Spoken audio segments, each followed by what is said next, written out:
morning. I'm Derrick Carlson. I'm a postdoc in engineering and public policy at Carnegie Mellon University. And I want to talk today about a little bit of the work that I've been helping on for the last year. Presentation was originally supposed to be given by the first author, couldn't make it. So we fill in. If you have any questions, just stop me. Sorry, so I want to talk about alternatives to global warming potential.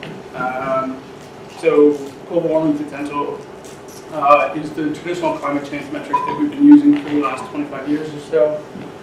It's very easy, it's convenient, it's transparent. It takes very few inputs, and it's really convenient that everything gets put into CO2 equivalents.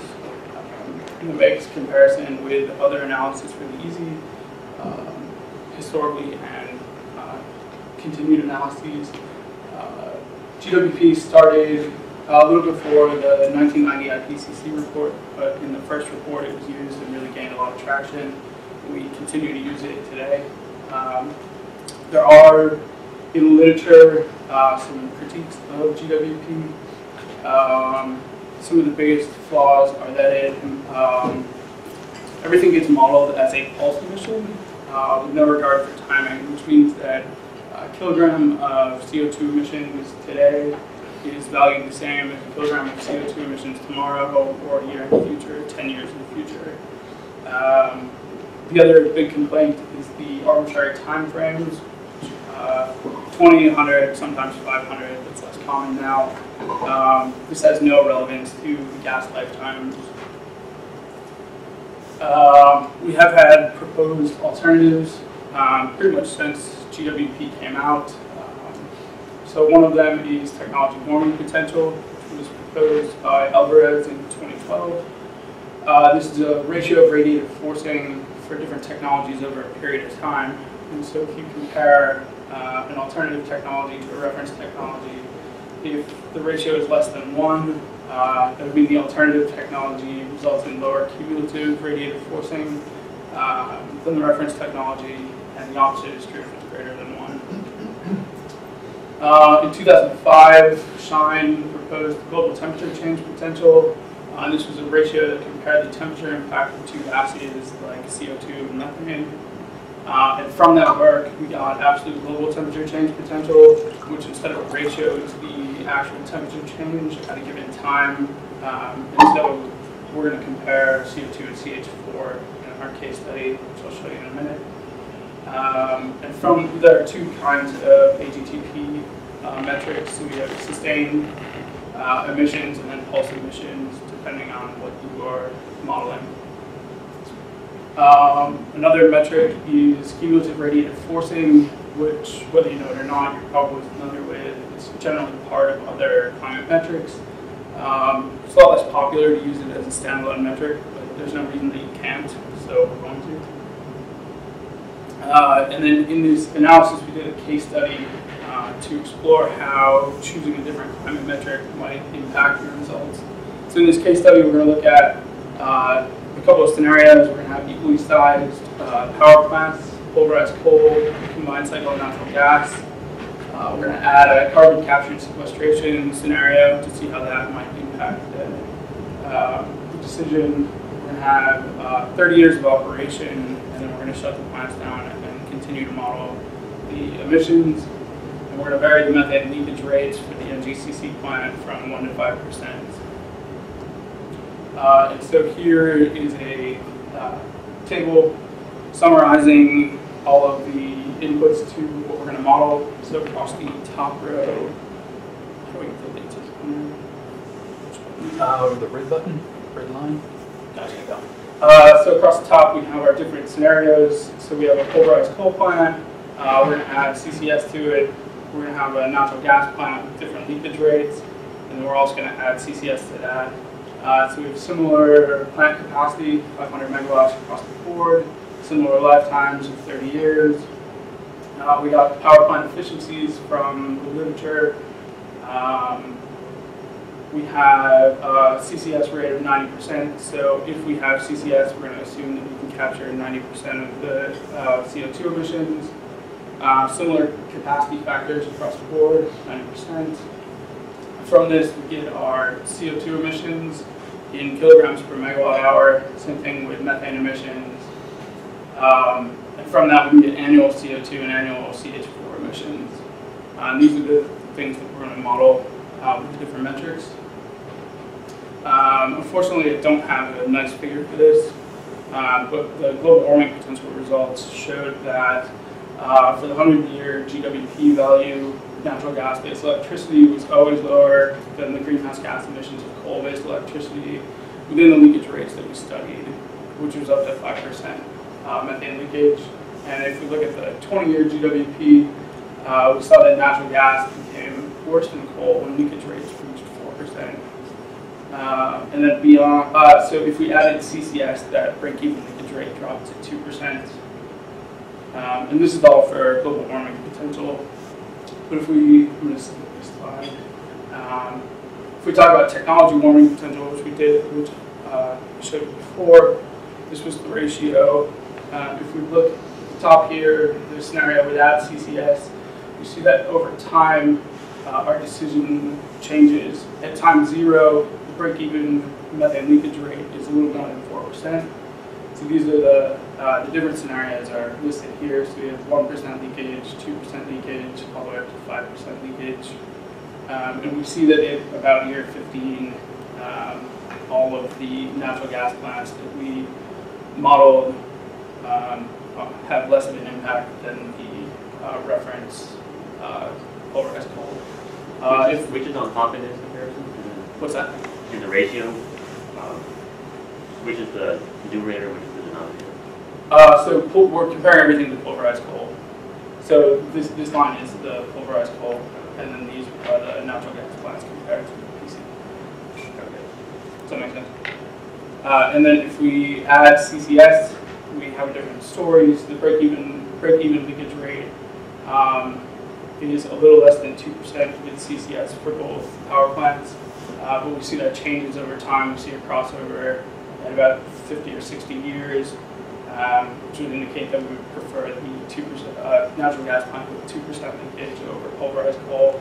And as you move out into the future, that drops. And out at 500 years, which is probably further than we care about, all of the natural gas plants, even with CCS, are still preferred over pulverized coal.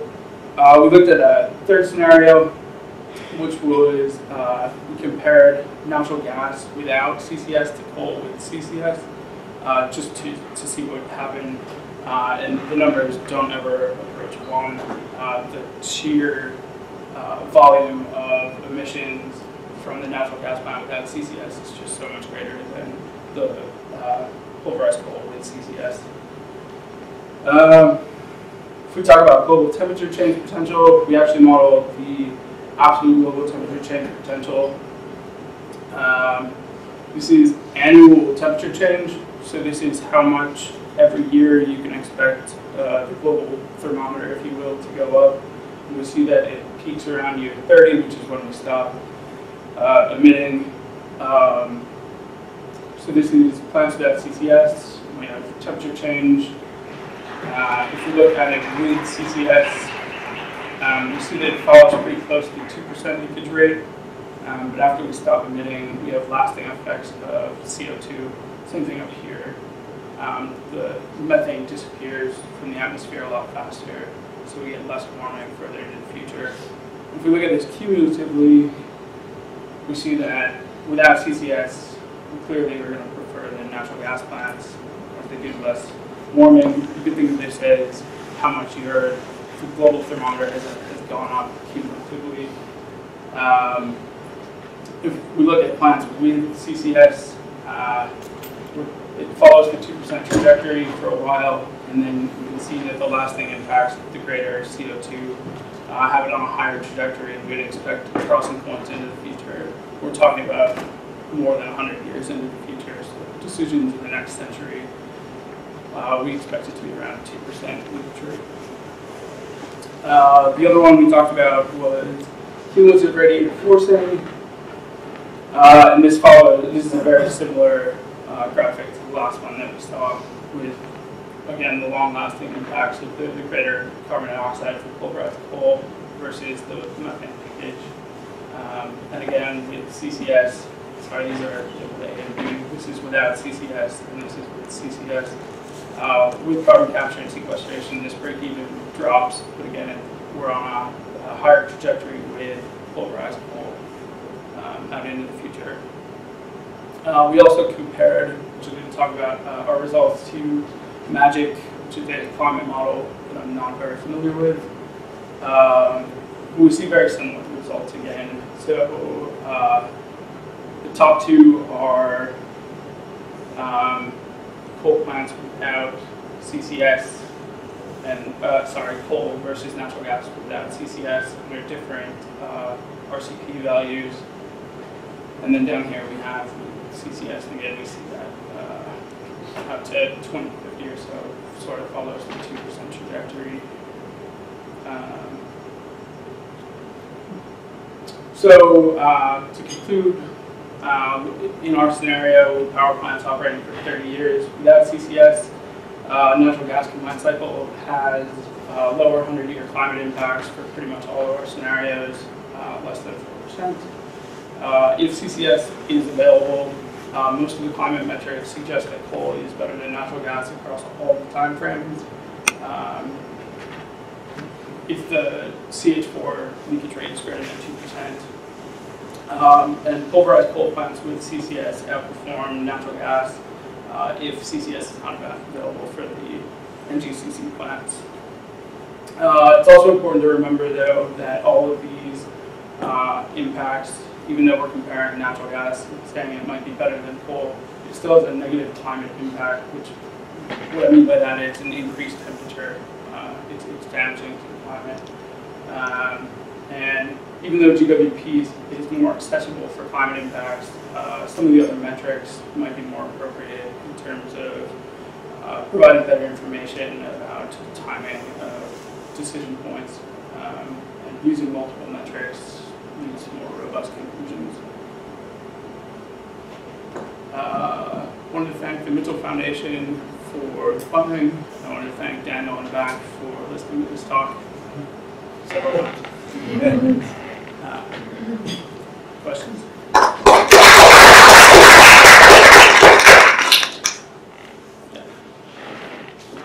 Have you considered other gases apart from CO2 and CH4? So if we considered them and we decided not to. We wanted to look at how the climate metrics would change more than the actual case study comparing gas and CCS. We considered black carbon, NOx and SOx, but NOx and SOx had little impact compared to the methane and CO2, and we chose not to model black carbon. I thought NOx and SOx has a cooling effect which is pretty substantial over short time. It could. So when you, the chance when you switch over from coal to natural gas, that can compound because you're avoiding SOx emission, those coal is avoided. Sure. I agree. So I think the point of this when we first started was to be able to compare the different climate metrics rather than to compare natural gas versus coal. I think that those studies have been done enough in the literature. This was more of a comparison of the metrics, if that makes sense. And keeping it limited to two pretty well-known emissions was a way for us to compare the different climate metrics.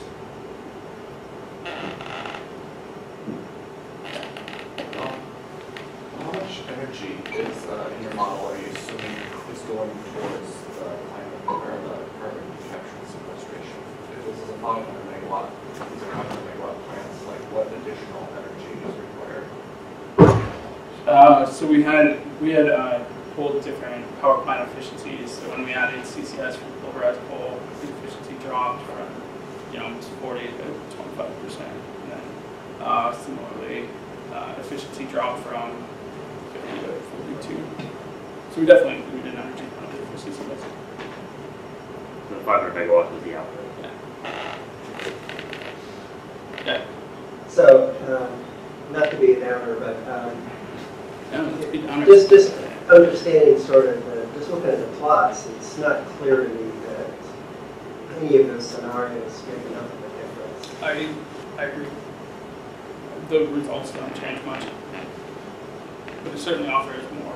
I mean, with criticism in the literature, if we want to appease people, look, we did the analysis, and the results aren't too different.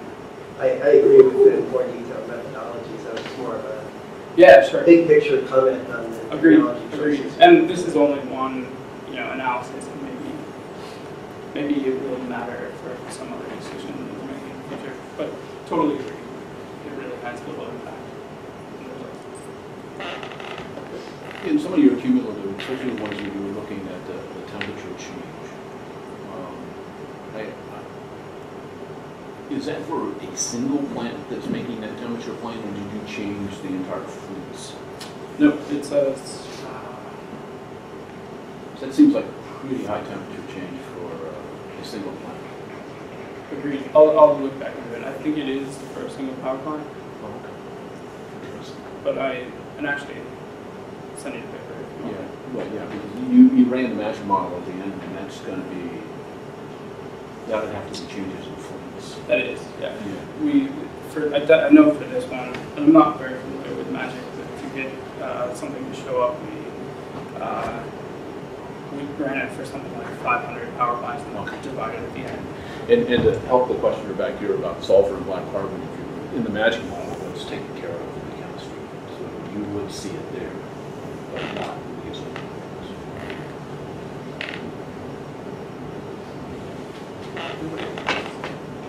All right. Any other questions? Did you? All right. Let's take our speaker.